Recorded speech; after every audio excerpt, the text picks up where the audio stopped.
Guys एक बार फिर से आपका स्वागत है मेरे YouTube चैनल कुमार क्लासेस पर। गाइज आज का हमारा टॉपिक है पार्ट्स ऑफ स्पीच।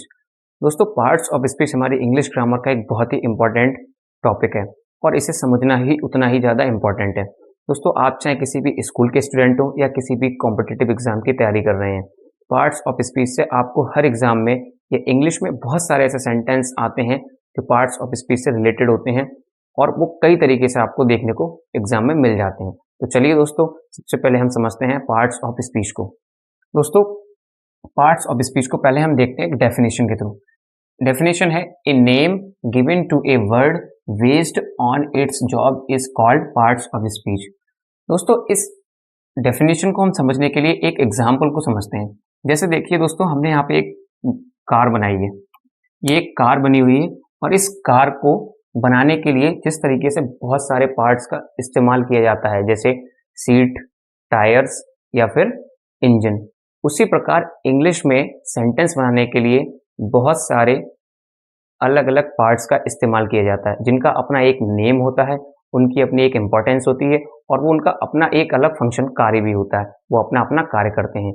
तो इस प्रकार दोस्तों हम समझ सकते हैं पार्ट्स ऑफ स्पीच को। कहने का मतलब ये है कि जिन शब्दों को उनके कार्य के अनुसार जो नाम दिया जाता है वो पार्ट्स ऑफ स्पीच कहलाते हैं। अब वो आगे हम देखते हैं कि क्या क्या नेम उनके होते हैं।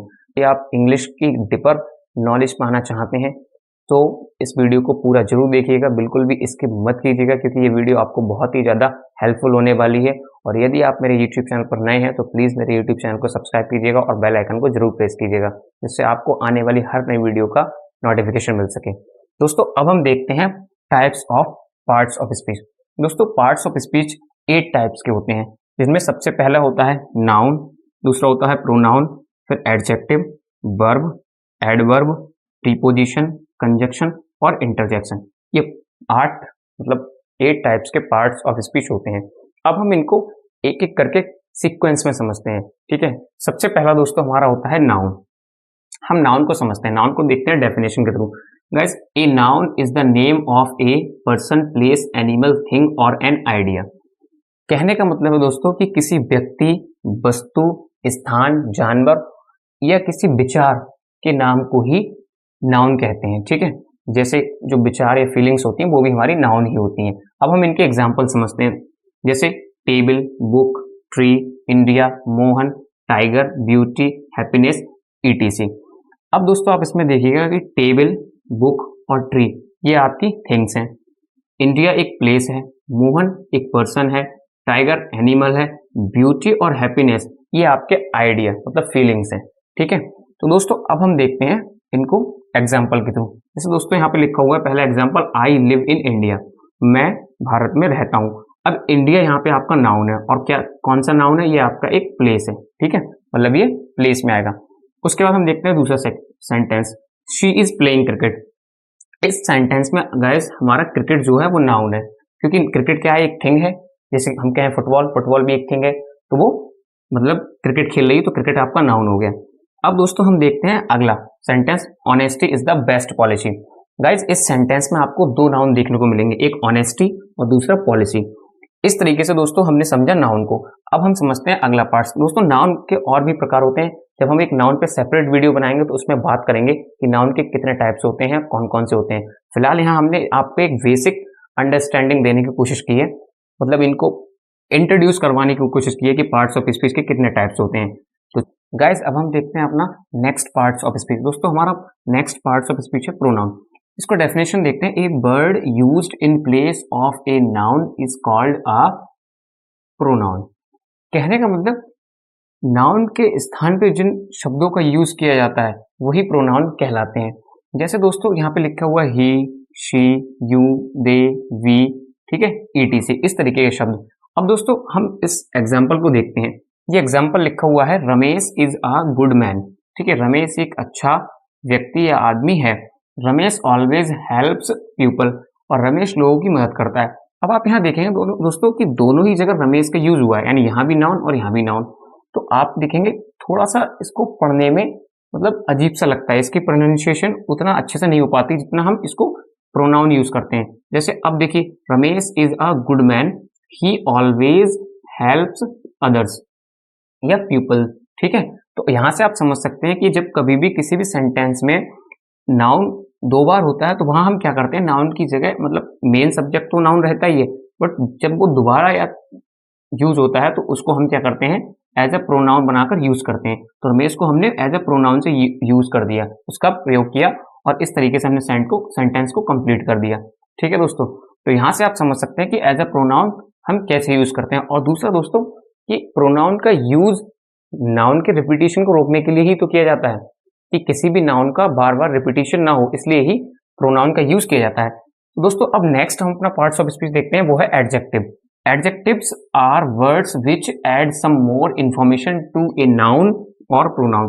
कहने का मतलब है दोस्तों, एडजेक्टिव्स वह शब्द होते हैं जो नाउन और प्रोनाउन में कुछ और इंफॉर्मेशन को ऐड करते हैं या जोड़ते हैं, मतलब उसकी एडिशनल इंफॉर्मेशन को बढ़ाते हैं।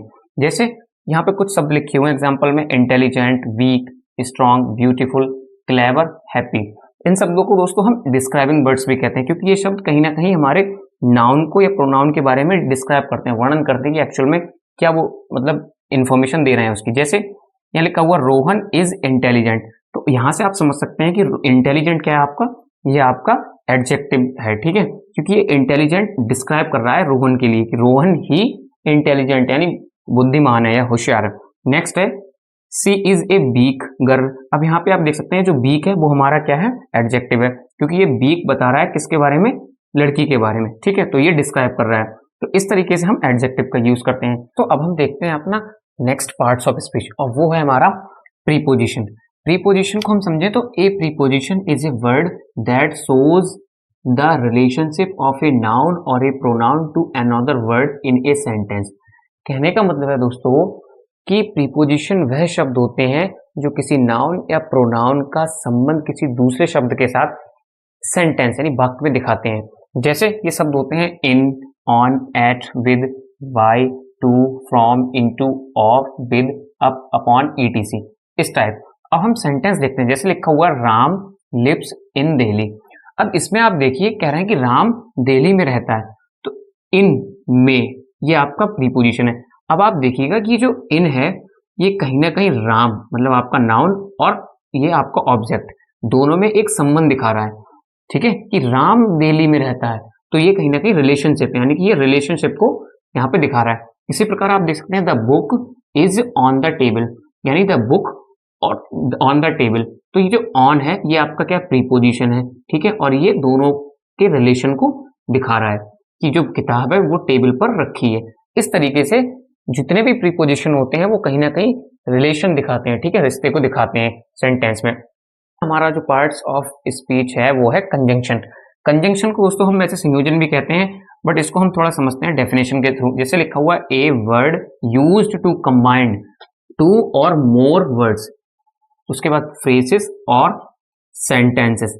कहने का मतलब है दोस्तों कि वह शब्द जो 2 या 2 से अधिक शब्दों को, फ्रेजों को या सेंटेंस वाक्यों को जोड़ते हैं या जोड़ने के काम आते हैं, इज नन एज कंजंक्शन, वो कंजंक्शन कहलाते हैं। जैसे कौन से शब्द होते हैं, एंड हो गया, दैट हो गया, वट हो गया, बिकॉज हो गया, if, as well as, etc. इस तरीके के शब्द आपने बहुत बार पढ़े होंगे। जैसे यहाँ पे लिखा हुआ है example, Ram and Shyam are friends. अब राम और श्याम इनको एंड जोड़ रहा है, अगर यहाँ से हम इस एंड को हटा दें इस तरीके से, बिल्कुल भी हटा दें, तो आप पढ़ेंगे और इसको बड़ा अजीब सा महसूस करेंगे, ये ठीक से अर्थ भी नहीं दे पाएगा, Ram Shyam are friends. But हम इसको जैसे ही एंड लगाते हैं तो ये बहुत अच्छा लगने लगता है पढ़ने में भी और समझने में भी कि राम एंड श्याम। तो ये जो हमारा एंड है ये हमारा कंजंक्शन है। ठीक है, इस तरीके से अगला देखते हैं, he got first rank in the class because he worked hard.